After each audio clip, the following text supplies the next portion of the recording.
আমরা উপস্থিত হয়েছি বীরভূমের রামপুরহাট বিধানসভার প্রার্থী সঞ্জীব মল্লিকের কাছে।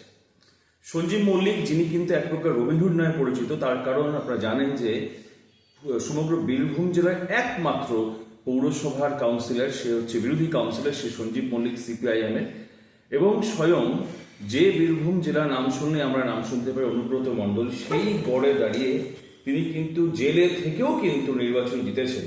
এবং সেই সঞ্জীব মল্লিক কিন্তু এবছর কিন্তু সিপিআইএম প্রার্থী রামপুরহাট বিধানসভা, এবং তিনি যার বিরুদ্ধে প্রতিদ্বন্দ্বিতা করছেন তিনি কিন্তু গত 2001 সাল থেকে টানা কিন্তু 25 বছর এই রামপুরহাট বিধানসভার তিনি বিধায়ক আশিস ব্যানার্জি, তিনি কিন্তু বর্তমান যে বিধানসভা শেষ হলো তার কিন্তু তিনি কিন্তু ডেপুটি স্পিকার ছিলেন। তো আমরা জানি সঞ্জীব দাসের কথোপকথন শুরু করি, তিনি কি ভাবছেন তার এই নির্বাচন প্রতিদ্বন্দ্বিতা সম্পর্কে। প্রথমেই বলে রাখি যে আমি রবিনহুড নই। সাধারণ মানুষের সবসময় পাশে থাকার চেষ্টা করেছি, এবং হচ্ছে যেটা যে একটা ছোট জায়গায় কাজ করি। আপনারা জানেন যে বিগত 20 বছর ধরে আমি জনপ্রতিনিধি একটা পৌর এলাকা, সেখানে মানুষের সবসময় পাশে থেকে চেষ্টা করি মানুষের সমস্যার সমাধান করার। এটাই মূলত আমার কাজ। সুবিধা কি মনে হচ্ছে এই নির্বাচনে কতটা টাফ বা কঠিন হতে চলেছে?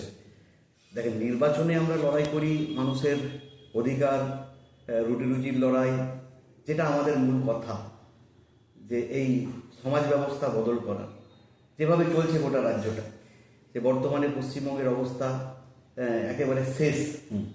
এখানে অন্ন, বস্ত্র, বাসস্থান, শিক্ষা, স্বাস্থ্য, কর্মসংস্থান, সম্প্রীতি নষ্ট হচ্ছে। এই জায়গা থেকে একমাত্র বামপন্থা ছাড়া পশ্চিমবঙ্গকে বাঁচাতে পারবে। ফলে হচ্ছে যে এইটা একমাত্র বিকল্প। ফলে মানুষ তার অভিজ্ঞতার মধ্য দিয়ে এই নির্বাচনে আমরা যা আমাদের মূল স্লোগান, যে পশ্চিমবঙ্গকে বাঁচাতে হবে, অভিজ্ঞতায় দেখেছে যে তৃণমূলের শাসনে কিভাবে লুট চলেছে, কিভাবে নৈরাজ্য, মানুষের যে সম্প্রীতি সেটা নষ্ট হয়েছে। এইগুলোই মূলত আমরা ধরছি। ওদের কাজ হচ্ছে যে এই নির্বাচনটা আবার নতুন করে মেরুকরণের মধ্য দিয়ে এই নির্বাচনটাকে তারা প্রতিষ্ঠিত করতে যাচ্ছে এবং ফায়দা লুটতে যাচ্ছে, যে 5 বছর লুট করো এবং নির্বাচনের সময় এই সম্প্রদায়গতভাবে বিন্যাস করে মেরুকরণের মধ্য দিয়ে তারা ক্ষমতায় টিকে থাকতে চাইছে। আর আমরা আমাদের বিকল্প যে রাজনীতি, সেই রাজনীতি মানুষের কাছে আমরা তুলে ধরছি। এটাই হচ্ছে আমাদের মূল কথা। কিন্তু একটা কথা কি, যে বামফ্রন্ট বা সিপিআইএম এর এত শক্তি সমর্থ তার সংগঠন, সেখানে কি সাধারণ মেরুকরণের মধ্যে দিয়ে সিপিআইএম এর মানুষ আস্থা হারাবে? যে দলটা 34 বছর বাংলায় শাসন চালিয়েছে, এটা কতটা যুক্তিযুক্ত হতে পারে যে সংগঠন তার কোনো জোর নেই? বিষয় হচ্ছে যে 34 বছরের একটা মানুষ দায়িত্ব দিয়েছিল পরিচালনা করার জন্যে, তার অভিজ্ঞতা দেখেছে, বর্তমানে তার অভিজ্ঞতা দেখছে। এই যে তৃণমূল সরকারের আমলে তার অভিজ্ঞতা মানুষ বুঝতে পারছে। ফলে মানুষ শেষ সিদ্ধান্ত নেবে। আমরা বিশ্বাস করি মানুষই ইতিহাস রচনা করবেন এবারের এই নির্বাচনে।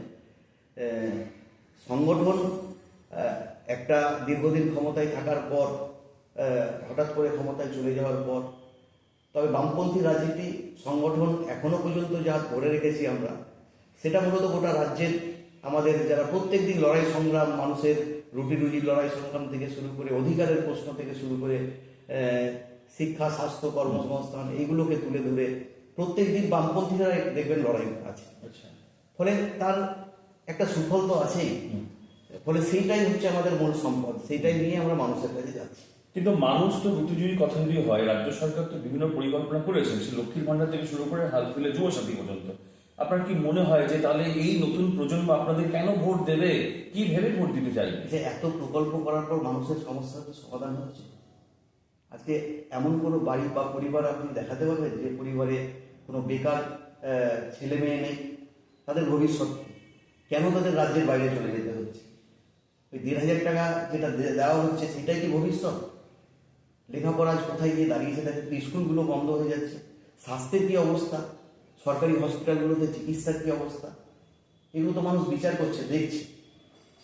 কিন্তু আপনি কি মনে করেন যে আপনারা তো আপনাদের বিভিন্ন রকম জনসভায় বলছেন যে আপনারা ভাতা কন্টিনিউ করবেন, যা যা চলছে, এটা যদি সেটাই যদি একমাত্র সলিউশন না হয়, তাহলে আপনারা কেন বলছেন যেটা নিয়ম মেনে চলবেন? আমরা সাময়িক মানুষকে একটু রিলিফ দেওয়ার জন্যে এই যে মানুষের পাশে দাঁড়ানো, ভাতা কথাটা বলা, যেটা আমরা বলি, সেটা একটু পাশে থাকা। আচ্ছা। কিন্তু এইটাই ভবিষ্যৎ নয়। আচ্ছা।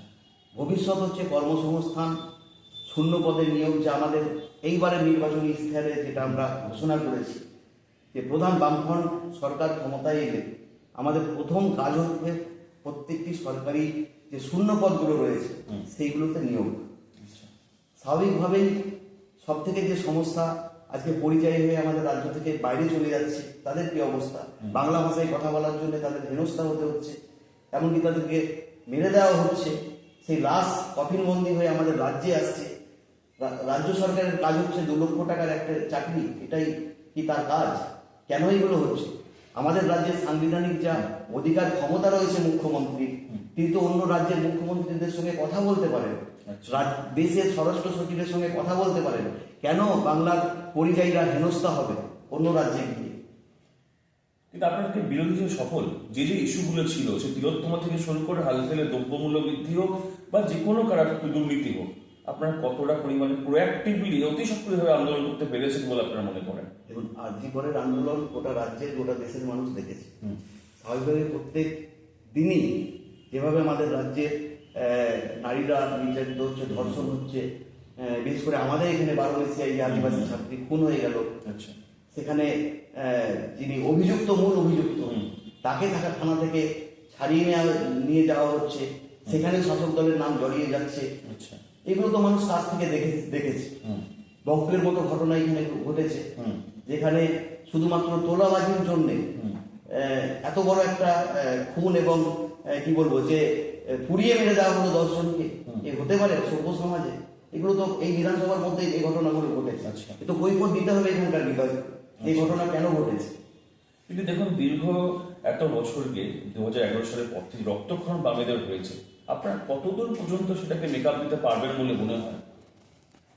প্রথমেই বলেছি আপনাদের, মানুষ অভিজ্ঞতার মধ্যে ইতিহাস রচনা করে, মানুষ অভিজ্ঞতার মধ্য দিয়ে বুঝতে পারছেন যে তৃণমূলের শাসনকাল নিশ্চয় শেষ ভরসা, বিশ্বাস আমাদের মানুষের উপর আছে।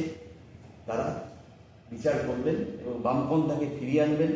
বামপন্থা ছাড়া পশ্চিমবঙ্গ বাঁচবে না। এই বিজেপি তৃণমূলের যে রাজনীতি, যে সেটিং তত্ত্ব এবং রাজনীতি, তা মানুষের কাছে পরিষ্কার।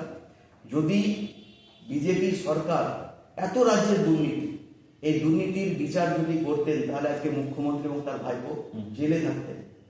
ফলে একটারও বিচার হয়নি। ইডি, সিবিআই থেকে শুরু করে পরিষ্কার পশ্চিমবঙ্গের মানুষের কাছে। আর অন্যদিকে বিজেপির বিরুদ্ধে যে লড়াই তৃণমূলের, এই মেকি লড়াই সাধারণ মানুষ বুঝতে পারছে। একদিকে বলছে ওয়াকআপ করতে দেবো না, ওয়াকআপের আন্দোলন দিল্লিতে গিয়ে করো। এসআইআর এর জন্য মুখ্যমন্ত্রী কি বলেছিলেন? এক কঠিন পরিস্থিতিতে পশ্চিমবঙ্গের মানুষকে প্রশ্নের মধ্যে ফেলে দিয়েছে বিজেপি তৃণমূল। তাদের ভোটের অধিকার থাকবে কিনা আজকে প্রশ্নের মধ্যে। এই পরিস্থিতির জন্য দায়ী তো মুখ্যমন্ত্রী। কেন তিনি সর্বদলীয় বৈঠক ডেকে কেন এই রাজ্যের সমস্ত রাজনৈতিক দলগুলোকে একসঙ্গে নিয়ে রাস্তায় নামলেন না? কেন বিধানসভায় প্রস্তাব আনলেন না? এগুলো তো অন্যান্য রাজ্যে আমরা দেখেছি। ফলে মুখ্যমন্ত্রী মমতা ব্যানার্জি তার যে ভূমিকা, পশ্চিমবঙ্গের জনগণের কে বাঁচানোর জন্য যে ভূমিকা, সেই ভূমিকা দেখেছে। বিশেষ করে এই নির্বাচনের সংখ্যালঘু মানুষ তারা বুঝতে পেরেছে যে মমতা ব্যানার্জি নির্বাচনের সময় ভয় দেখাবে, বিজেপির ভয় দেখাবে। 21 সালে এনআরসিকে সামনে রেখে সংখ্যালঘু মানুষের সমর্থন নিয়েছিল। তারপরে আর এনআরসি কি অবস্থা আমরা বলেছিলাম সেই সময়, এটা শুধু নির্বাচনকে সামনে রেখে হচ্ছে। আবারও এসআইআর আমদানি করেছে। ফলে এইগুলো সংখ্যালঘু মানুষ দেখছে খুব কাছ থেকে। ফলে তারাও বিচার করবেন যে একদিকে গোটা 5 বছরের লুট, এই সময়কালে সব থেকে বেশি সংখ্যালঘুরা তো হেনস্থা হয়েছে এই রাজ্যে। আপনি দেখাতে পারবেন সরকারি কোষাগার থেকে এই যে ধর্মের যে রাজনীতি এবং এই যে মন্দিরে দুর্গাপুজোতে টাকা দেওয়া, একেবারে সরকারি ব্যবস্থাপনায় সেই জগন্নাথের যে প্রসাদ মন্দির প্রসাদ একদম বিতরণ বাড়ি পর্যন্ত পৌঁছে দেওয়া। ভারতবর্ষের কোনো রাজ্যে, এমনকি বিজেপি শাসিত রাজ্যতেও কিন্তু সরকারি কোষাগার থেকে এরকম ভাবে ধর্মের যে টাকা দেওয়া, যে সরকারি কোষাগার থেকে যে টাকা দেওয়া, আপনি দেখাতে পারবেন। পরোক্ষভাবে আরএসএস কে শক্তিশালী করছেন মমতা ব্যানার্জি। এ তো সংখ্যালঘু মানুষ পরিষ্কার বুঝতে পারছে। তাই একমাত্র বিকল্প বামপন্থা। বামপন্থা এবং পশ্চিমবঙ্গে বামফ্রন্ট সরকারের সময় সংখ্যালঘুরা যেভাবে নিরাপদে ছিল, জ্যোতি বসু, কমরেড জ্যোতি বসু মুখ্যমন্ত্রী ছিলেন, বুদ্ধদেব ভট্টাচার্য মুখ্যমন্ত্রী ছিলেন, সংখ্যালঘুদেরকে কিভাবে আগলে রাখতেন, ধর্মনিরপেক্ষ মানে রেড রোডে নামাজ পড়তে যাওয়া, জগন্নাথের মন্দির করা নয়। জ্যোতি বসু, বুদ্ধ ভট্টাচার্যের যে ধর্মনিরপেক্ষতা কি বলেছিলেন, দাঙ্গাবাজদেরকে দাঙ্গা করতে এলে মাথা ঘুরিয়ে দেবো। এই সাহস বলার কার আছে বলতে পারবেন? মমতা ব্যানার্জি এরকম একটা উক্তি দিয়েছেন নাকি? যে বিজেপির মতো দলকে জ্যোতি বসু বলেছিলেন অসভ্য বর্বর, বলতে পারেন নাকি? মমতা ব্যানার্জির ক্ষমতা আছে এগুলো বলা? বলবে না। ওরা এই রাজনীতিটাকে জিয়ে রাখবে। আর আমাদের প্রধান কাজ হচ্ছে এই রাজনীতি থেকে মানুষকে বার করে মানুষের যে সমস্যা, সেই সমস্যার রাজনীতি থেকে ঢুকিয়ে দেওয়া। প্রত্যেকবার এই নির্বাচনে ধর্মের রাজনীতির উপর ভর করে, ধর্মের কাঁধে চেপে লুট করা এবং এই রাজনীতি আমদানি করা বিজেপি তৃণমূলের, এটা প্রত্যেকটা নির্বাচনে হবে না। মানুষ এবার বুঝতে পারবে। আচ্ছা, মানুষ বুঝতে পেরেছে, বুঝলাম, কিন্তু আপনি যদি নির্বাচিত হন বিধায়ক হিসেবে রামপুরহাট বিধানসভার, আপনার কোনটা প্রথম প্রেফারেন্স থাকবে মানুষের উন্নয়নের জন্য, এটা করলে ভালো হয়, আর কোনটা চাইবেন যে এটা আর বন্ধ করা উচিত? এটা আপনার ব্যক্তিগত মতামত। দেখুন, রামপুরহাট বিধানসভার মানুষ দেখেছে দীর্ঘ লড়াই সংগ্রামের মধ্য দিয়েই আমাদেরকে উঠে আসতে হয়। বামপন্থী নেতা উপর থেকে তৈরি হয় না, নির্বাচনের মধ্য দিয়ে তৈরি হয়। প্রত্যেক দিন মাঠে ঘাটে রাস্তায় মানুষের অধিকারের জন্য লড়াই করে বামপন্থীদেরকে প্রতিষ্ঠিত হতে হয়। ফলে সেই লড়াই দেখেছে রামপুরহাট শহরের মানুষ এবং এই বিধানসভার মানুষ। এখানে বড় ফুটপাত উচ্ছেদ, তার বিরুদ্ধে লড়াই দেখেছে। টোটো আন্দোলন, তার বিরুদ্ধে মানুষ দেখেছে, লড়াই দেখেছে। এখানে 100 দিনের কাজ থেকে শুরু করে প্রত্যেকটা মানুষের অধিকার, ডিসিআর এর বিরুদ্ধে আন্দোলন, এই দুর্নীতির বিরুদ্ধে আন্দোলন, সবটাই দেখেছে। প্রথম সারিতে আমরাই একমাত্র রামপুরহাটে আমরা এইসব লড়াইগুলো করে থাকি। আচ্ছা, ফলে হচ্ছে যে মানুষ যদি বিধানসভায় আমাকে দায়িত্ব দেয়, আমাদের দলকে যদি দায়িত্ব দেয়, আমরা সীমিত জায়গায় একটা কাজ করে যে অভিজ্ঞতা আমাদের হয়েছে, সেই কথা আমাদের এই বিধানসভার মানুষের কথা নিশ্চয়ই বিধানসভায় তুলে ধরবো। এবং যে কাজ বাকি আছে, বিশেষ করে রামপুরহাট শহরের প্রধান সমস্যা হচ্ছে যানজট। তাহলে এই যানজট মেটাতে গেলে বিকল্প ব্যবস্থা করতে হবে, উন্নত মানের ট্রাফিক সিগন্যাল ব্যবস্থা করতে হবে এবং হচ্ছে উড়ালপুরের ব্যবস্থা করতে হবে। এটাই হচ্ছে শহরের মূল এখন বিষয় হয়ে দাঁড়িয়েছে। পাশাপাশি এই বিধানসভা এলাকায় কৃষির উপর নির্ভরশীল যে মানুষজন আছে, তাদের যাতে ফসলের দাম পায়, লড়াই চলছে গোটা দেশ জুড়ে। আমাদের রাজ্যেও আমাদের পার্টি এবং আমাদের কৃষক সংগঠনরা এই লড়াই সংগ্রাম আন্দোলন করছে। তাদেরও স্বার্থ আমাদের দেখতে হবে। শ্রমজীবী মানুষ তাদের মজুরি কিভাবে পাবে?